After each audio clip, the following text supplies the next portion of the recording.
Prince Felix of Schwarzenberg was a Bohemian nobleman and an Austrian statesman who restored the Habsburg Empire as a European great power. Following the revolutions of 1848, he served as Minister-President of the Austrian Empire and Foreign Minister of the Austrian Empire from 1848 to 1852. Life. Felix was born at Český Krumlov Castle in Bohemia, the second son of Prince Joseph of Schwarzenberg and his wife Pauline of Arenberg. The House of Schwarzenberg was one of the most influential Bohemian noble families. His elder brother Prince Johann Adolf II of Schwarzenberg later initiated the building of the Emperor Franz Joseph railway line from Vienna to Plzeň, while Felix's younger brother Frederick became Archbishop of Salzburg in 1835 and Archbishop of Prague in 1849. The nephew of Prince Carl Philip of Schwarzenberg, commander of the Austrian armies in the last phases of the Napoleonic Wars. Schwarzenberg, after a short military interlude, entered the diplomatic service, where he became a protégé of State Chancellor Prince Clemens von Metternich and served in several Austrian embassies at St. Petersburg, London, Paris, Turin, and Naples.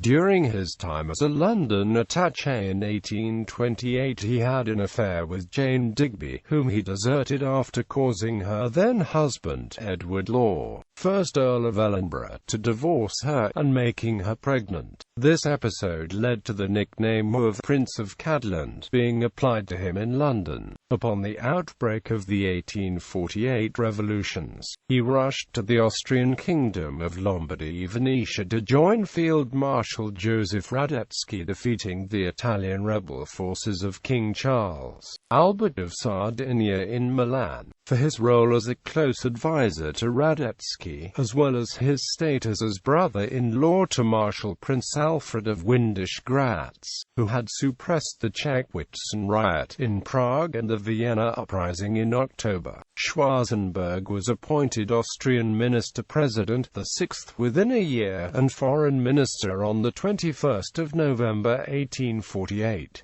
In these offices, which he both held until his premature death, his first step was to secure the replacement of incapacitated Emperor Ferdinand I of Austria by his nephew Francis Joseph. After heir presumptive Archduke Franz Karl had renounced the succession, Ferdinand abdicated in Olomouc on December 2. Schwarzenberg formed a new government with conservative politicians like Interior Minister Count Franz von Stadion, but also liberal allies like Baron Alexander von Bach, Karl Ludwig von Bruck and Anton von Schmerling, as well as the Bohemian Federalist Education Minister Count Leopold von Thun und Hohenstein. Learning from Metternich's fate, Schwarzenberg was determined not only to fight but overcome revolution. Against the perceptions in the Frankfurt Parliament concerning the German question, he advocated the idea of an Austrian-German federation, including all Austrian crown lands in and outside the German Confederation. He delegitimized the Frankfurt Assembly by recalling the Austrian delegates and preempted the federalist ideas of the Austrian Kremsier Parliament. With the promulgation of the March Constitution in 1849, together with the new emperor, Schwarzenberg called in the Imperial Russian army to help suppress the Hungarian revolt, and thus give Austria free rein to attempt to thwart Prussia's drive to dominate Germany. He undid democratic reforms and re-established monarchist control in Austria, with the 1849 March Constitution that transformed the Habsburg Empire into a unitary, centralized state. In matters of German dualism, he was able to impose the punctation of Olmütz on Prussia, forcing it to abandon, for the moment,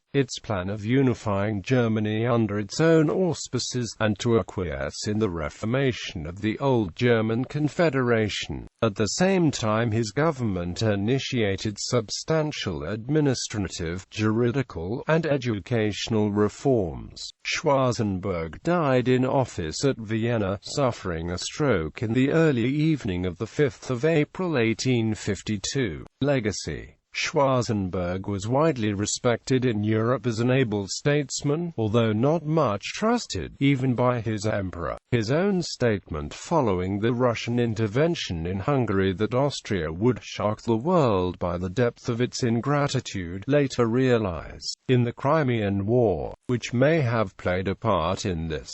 Varying between the ideas of constitutionalism and a revival of an absolute monarchy, he neither gained the support of liberal nor of conservative circles. However, the early death of the Austrian Bismarck has generally been seen by historians as a grave setback to Austria, as none of his successors possessed his stature or skill. The honorary citizenship of Budapest bestowed on Schwarzenberg during his lifetime was officially revoked in 2011 by the local government under Mayor István Tarlós. Bibliography. Edward Crankshaw, The Fall of the House of Habsburg, 1963.